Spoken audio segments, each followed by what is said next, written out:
बम बम बोले दोस्तों। उत्तर भारत में एक छोटे से गांव में जहां कच्ची गलियां बरसात में कीचड़ बन जाती थी और गर्मियों में खूब धूल उड़ती थी, वहीं उस गांव में रहते थे दो लड़के।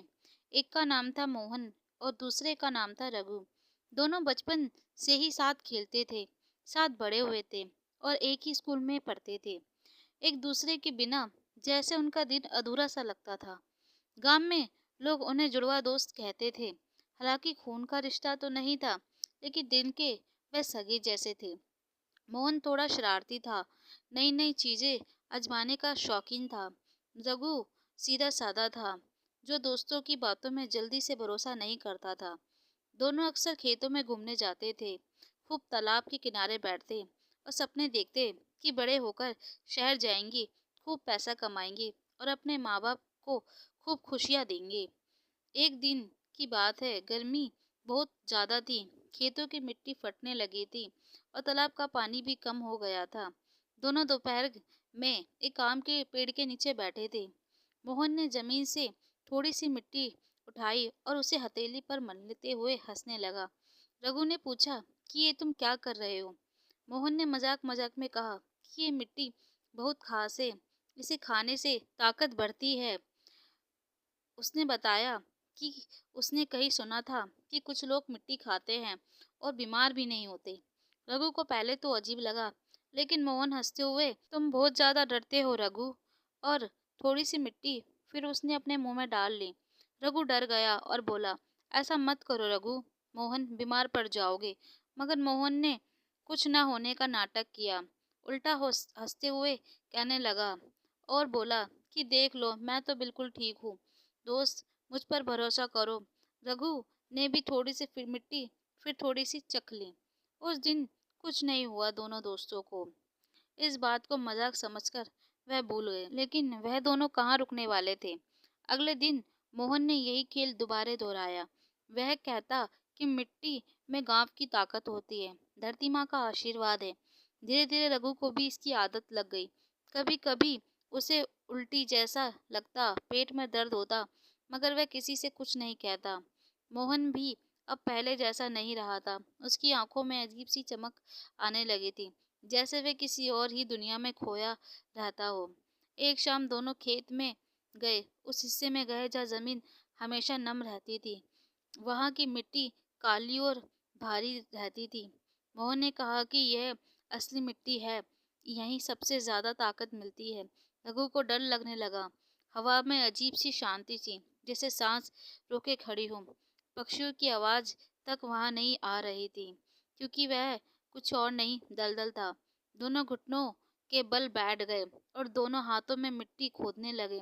वह मिट्टी मुंह मुंह में भरने लगा, जैसे कोई भूखा इंसान उसे खाना खा रहा हो। रघु चिल्लाया, उसे रोकने की कोशिश करी, लेकिन मोहन ने उसकी बात नहीं सुनी। अचानक जमीन हिलने लगी। रघु के पैरों में नीचे की जमीन धंसने लगी। मोहन जोर से चिल्लाने लगा, लेकिन उसकी आवाज जैसे जमीन के अंदर घुट रही हो।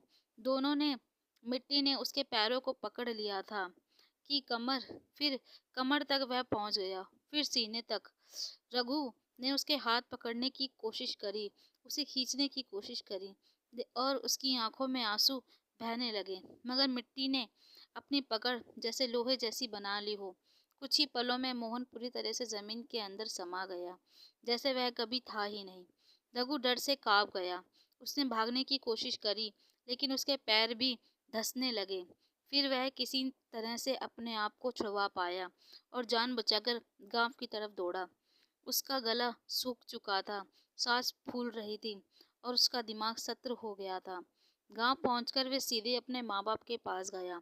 रोते हुए कांपती आवाज में उसने सारी बातें अपने माँ पापा को बता दी। पहले तो किसी को यकीन नहीं हुआ। लोगों ने सोचा कि बच्चा है, कल्पना कर रहा होगा या कोई डरावना सपना देख लिया होगा।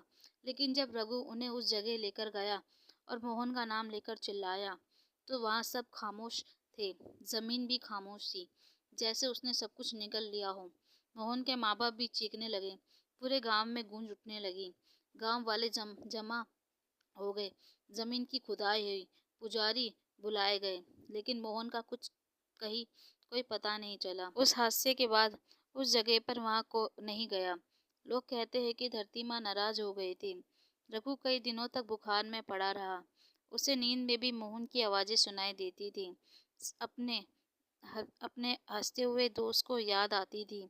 यह सोचकर उसका दिल टूट जाता था कि अगर उसने पहले ही मना कर दिया होता तो शायद मोहन आज जिंदा होता।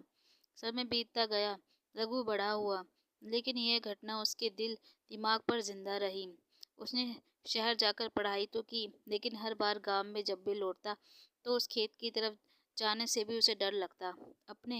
उसने अपने बच्चों को भी सिखाया कि प्राकृतिक से खेलना नहीं चाहिए, धरती माँ का सम्मान करना चाहिए। ये कहानी गांव में आज भी सुनाई जाती है। लोग कहते हैं कि कुछ चीज़ें मजाक नहीं होती और अंधा भरोसा कभी कभी सबसे बड़ी सजा बन जाता है। अगर आप मेरे चैनल पर नए हैं तो प्लीज़ मेरे चैनल को सब्सक्राइब कर लीजिएगा। कमेंट करके ज़रूर बताना आपको मेरी कहानी कैसी लगी। मैं नीता आपसे विदा लेती हूँ, फिर मिलूंगी अगली कहानी में। इसी तरह मेरी कहानी के साथ जुड़े रहिएगा। धन्यवाद।